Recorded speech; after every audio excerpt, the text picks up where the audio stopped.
ये कहानी किशनपुर गांव की है। किशनपुर इस राज्य का सबसे सुंदर गांव था। चारों ओर हरियाली और ऊंचे ऊंचे पहाड़ इस गांव की सुंदरता को और भी बढ़ा देते थे। ऐसा कहा जाता है कि परियां परी लोक से इस गांव में घूमने आती हैं और यहाँ के कुछ लोगों ने उन्हें देखा भी है। इस गांव के अधिकतर लोग खेती करते हैं और उसी से उनका परिवार चलता है। मेघा और सोहन भी इसी गांव में रहते हैं, जो अपने खेतों में काम करते हैं।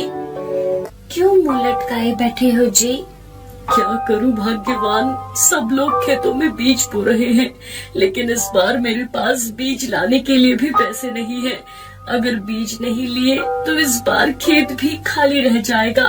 और तुम तो जानती ही हो, अगर खेत में कुछ नहीं बोएंगे तो इस साल हम क्या खाएंगे। मेघा कुछ बिना बोले ही वहाँ से अंदर चली जाती है और रसोई से एक पोटली लेकर आती है।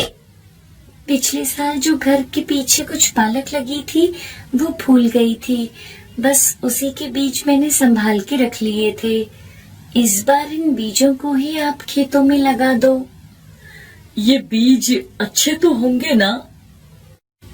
पिछली बार मैंने कितनी बार यहाँ से पालक काट कर बनाई थी, इस बार तो कुछ निकल ही आएगा। वैसे भी अब खेत खाली रहने से तो अच्छा है ना कि हम ये बीज वहाँ बो दें, कुछ न कुछ तो हो ही जाएगा ना जी। तो ठीक है, फिर आज ही हम इन्हें अपने खेतों में बो देते हैं। दोनों अपने खेत में जाते हैं और काम करना शुरू कर देते हैं। सोहन अपने खेत में पालक के बीज बो रहा था। इस बार ये पालक अच्छे से हो जाए, इसको तो कई बार काटकर बेच सकते हैं। तभी वहाँ गोपाल और अशोक आ जाते हैं। अरे सोहन, ये किस चीज के बीज बो रहे हो तुम दोनों? पालक, इस बार मैं पालक के बीज बो रहा हूँ भाई। तुम्हें पालक ही मिली थी क्या? इससे क्या कमाई करोगे भला? आधी तो जानवर ही घास समझकर इसे खा लेते हैं। और वो लोग वहाँ से हंसते हुए चले जाते हैं। पता नहीं इन लोगों को क्या परेशानी है, भला मैं कमाऊं या ना कमाऊं, इन्हें क्या फर्क पड़ता है। बस दूसरों के काम में उंगली करना तो इनकी आदत बन गई है। आप इन पर ध्यान न दो ना, इनका तो काम ही है सब कहने का। कुछ दिन बीत जाते हैं और सोहन के खेत में हरी हरी पालक उग जाती है। सोहन और मेघा सुबह सुबह अपने खेत में जाते हैं। मेघा, देखो ना कितनी सुंदर पालक उगाई है, और एक हफ्ते तक हम इसे काटकर बाजार में भी बेच सकते हैं। मेघा पालक के पत्तों को ध्यान से देख रही थी। सुनो जी, यहाँ पे कुछ है। सोहन ध्यान से देखता है तो एक छोटी नन्ही सी परी पालक के पत्ते पर सो रही थी। मेघा, ये तो बहुत सुंदर है, बिल्कुल परी के जैसे। जी, कहीं ये परी तो नहीं है? उन दोनों की आवाज सुनकर वो नन्ही परी उठ जाती है। तुम कहाँ से आई हो? मैं एक परी हूँ, कल रात को अपनी सहेलियों के साथ परीलोक से इस गांव में घूमने आई थी। हम इस हरे हरे मुलायम पत्तों के ऊपर खेल रहे थे। खेलते खेलते मेरी छड़ी इस खेत में गुम हो गई और मैं वापस उनके साथ परीलोक नहीं जा पाई। अपनी छड़ी के बिना मैं दोबारा परीलोक नहीं जा सकती। क्या तुम्हारी छड़ी हमारे खेत में गुम हुई थी? तुम चिंता मत करो, हम तुम्हारी छड़ी को ढूंढने में मदद करते हैं। मेघा और सोहन उस नन्ही परी की छड़ी ढूंढने लगते हैं। वो पालक के सभी पत्तों को उलट पुलट कर देख रहे थे और लगभग उन्होंने आधे से ज्यादा खेत को ढूंढ लिया था, लेकिन अभी तक उस परी की छड़ी नहीं मिली थी। तभी अचानक मेघा खुशी से चिल्लाती है, मिल गई छड़ी, देखो। परी छड़ी देखकर बहुत खुश होती है। तुम दोनों बहुत अच्छे हो।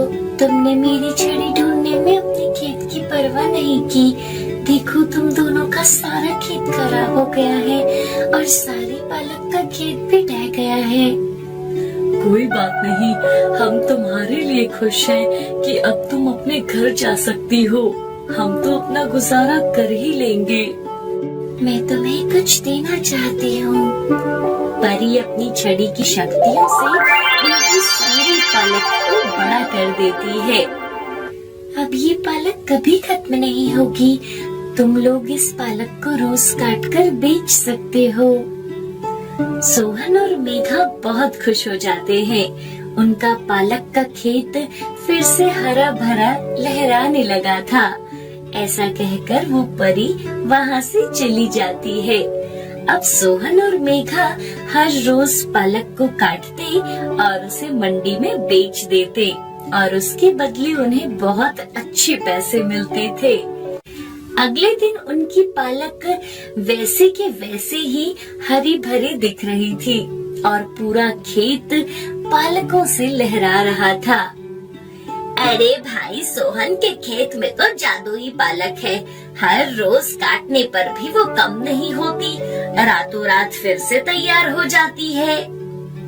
पता नहीं ये कहाँ से लाया है ऐसे जादुई पालक के बीज। अच्छा, फिर तो इस बार सोहन से ही मैं उसके पालक के बीज लूंगा।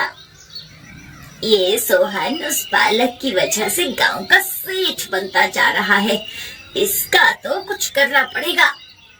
उसी रात अशोक सोहन के पालक के खेत में जाता है। आज सारी पालक काट के ही घर जाऊंगा। अशोक जैसे ही पालक काटने लगता है तो पालक पत्थर की तरह कठोर हो जाती है। अरे ये क्या हो रहा है? तभी अचानक वहाँ बहुत सारी मधुमक्खियाँ आ जाती हैं और उसे काट लेती है। अशोक चिल्लाता हुआ गांव की तरफ भागता है। अरे बचाओ बचाओ, मुझे काट लिया, अरे बचाओ।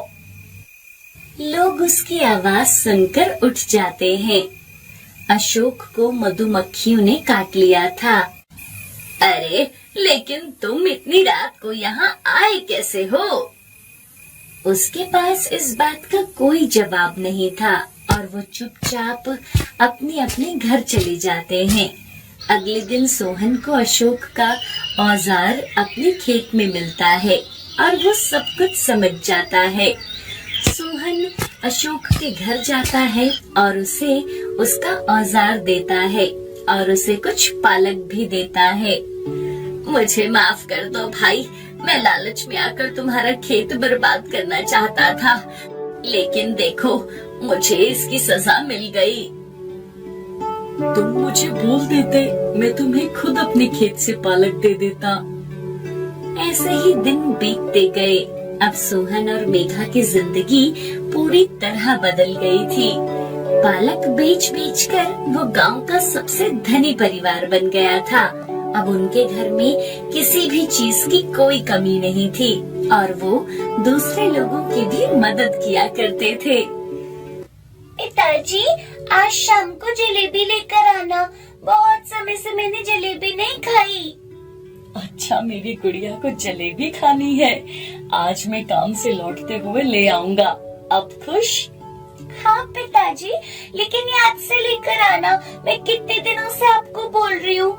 अगर माँ होती तो वो आपसे जलेबी मंगवा कर मुझे खिला भी देती, लेकिन आप तो मेरे भूले हुए को हमेशा भूल जाते हो। अशोक के पास इस समय कोई काम नहीं था और ना ही उसे कोई काम मिल रहा था। अपनी बेटी की छोटी छोटी जरूरतें भी वो पूरी नहीं कर पा रहा था, जिसकी वजह से वो बहुत परेशान था। गीता अशोक की इकलौती बेटी थी।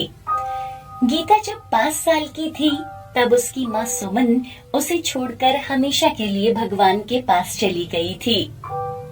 अब अशोक ही अपनी बेटी का ध्यान रखता था। गीता अब 12 साल की हो गई थी और वो पढ़ाई के साथ साथ घर का सारा काम भी कर लेती थी रहा था।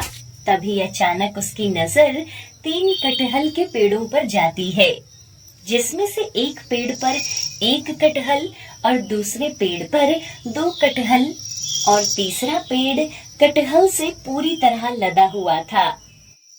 अरे वाह, कटहल के पेड़! इस एक पेड़ पर तो कितने सारे कटहल लगे हैं।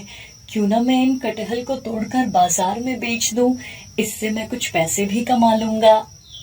अशोक अपने सर से गमछा उतारता है और कुछ कटहल तोड़कर उन्हें बाजार में बेच देता है, जिसके बदले उसे अच्छे पैसे मिल जाते हैं।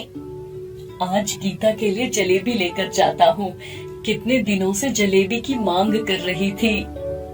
अशोक जलेबी और दुकान से घर का राशन लेकर अपने घर की ओर आ रहा था।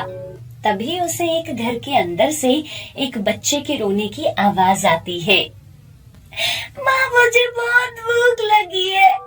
आपने कल भी मुझे खाना नहीं दिया और आज भी बोल रही हो कि कल खाना खाएंगे।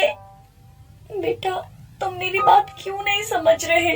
बस आज की रात, कल पक्का मैं तेरे लिए खाना लेकर आऊंगी। तभी एक माँ बच्चे को खाने के लिए मना कर रही है, नहीं तो कौन सी माँ बच्चे को खाना नहीं देगी। अशोक दरवाजा खटखटाता है। एक छोटा सा लड़का बाहर आता है। बेटा, ये राशन तुम्हारे घर के बाहर पड़ा था, इसे उठाकर अंदर रख लो, कोई जानवर खराब कर देगा। तभी वो औरत भी दरवाजे के पास आती है। ये सामान अंदर रख लो। लेकिन ये सामान हमारा नहीं है। माँ, आप मुझसे झूठ क्यों बोल रही थी कि आज खाना नहीं है? आपने तो सारा सामान बाहर रखा था। और वो औरत कुछ नहीं बोलती, क्योंकि उसे इस समय उस राशन की बहुत जरूरत थी। वो बस हाथ जोड़कर अशोक का धन्यवाद करती है। अशोक उन लोगों की मदद करके बहुत खुश था। अशोक अपने घर जाता है। पिताजी, कितनी देर लगा दी आपने? पता है मैं कब से आपका इंतजार कर रही थी। अच्छा, ये देखो मैं तुम्हारे लिए क्या लेकर आया हूँ। गीता जलेबी को पाकर बहुत खुश हो जाती है और दोनों खुशी से जलेबी खाते हैं। और वह जंगल में उसी कटहल के पेड़ के पास जाता है। कल मैंने तुम्हारे कटहल बेचकर अपने घर के लिए खाना लेकर गया, बल्कि मैंने दूसरों की मदद भी की। अगर तुम नहीं होते तो मैं ये खुशी महसूस नहीं कर पाता।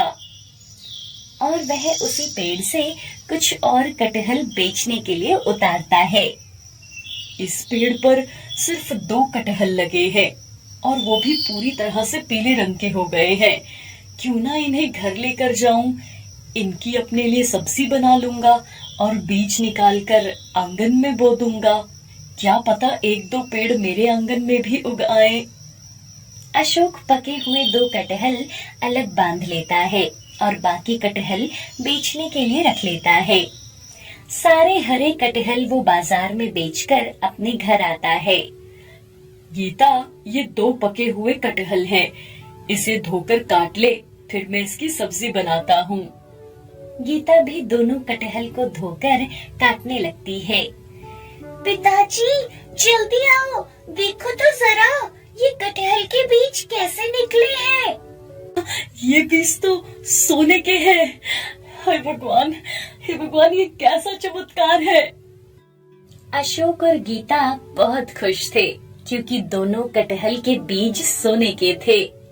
अगले दिन अशोक बीज इकट्ठे करता है और उन्हें बाजार में बेच देता है, जिससे उसको उम्मीद से बढ़कर ज्यादा पैसे मिलते हैं। अशोक बहुत खुश था। उस पैसे से वो अपने लिए घर बनवाता है और अपनी बेटी को स्कूल भेजता है। अगले दिन वो फिर उस पेड़ के पास जाता है। हे कटहल के पेड़, तुम्हारा बहुत बहुत धन्यवाद। तुमने मुझे सोने के बीज वाले कटहल दिए, जिसकी वजह से मेरी जिंदगी में इतनी सारी खुशियां आ गई। तभी पेड़ से आवाज आती है। हम जादुई कटहल के पेड़ हैं।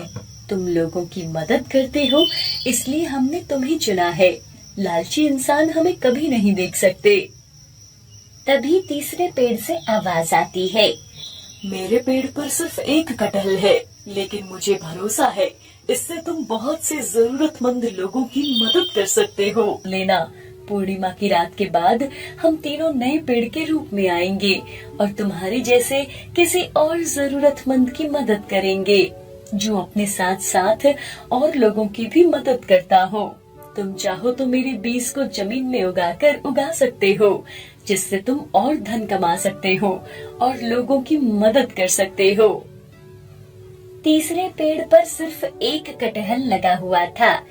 अशोक वो एक कटहल तोड़ता है और उसे अपने घर ले जाता है। जब गीता और अशोक उस कटहल को काटते हैं तो उसमें से हीरे के बीज निकलते हैं। अरे वाह, इसमें तो हीरे हैं। गीता और अशोक सारे हीरे निकालते हैं और उसे तिजोरी में रख लेते हैं।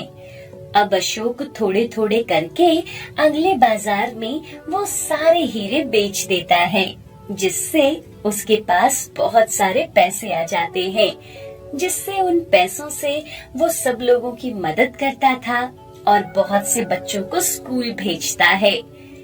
पूर्णिमा तक अशोक तीनों पेड़ों को खाली कर देता है और जब पूर्णिमा के अगले दिन वो वहाँ जाकर देखता है तो वहाँ अब कोई पेड़ नहीं था। अब तक तो वो तीनों पेड़ किसी और जंगल में नया रूप भी ले चुके होंगे। अशोक ने अपने खेतों में कटहल के बीज बो दिए थे और मात्र 2 साल में वो कटहल के पेड़ बड़े हो गए थे और उन पर अब बहुत सारे कटहल भी आने लगे थे।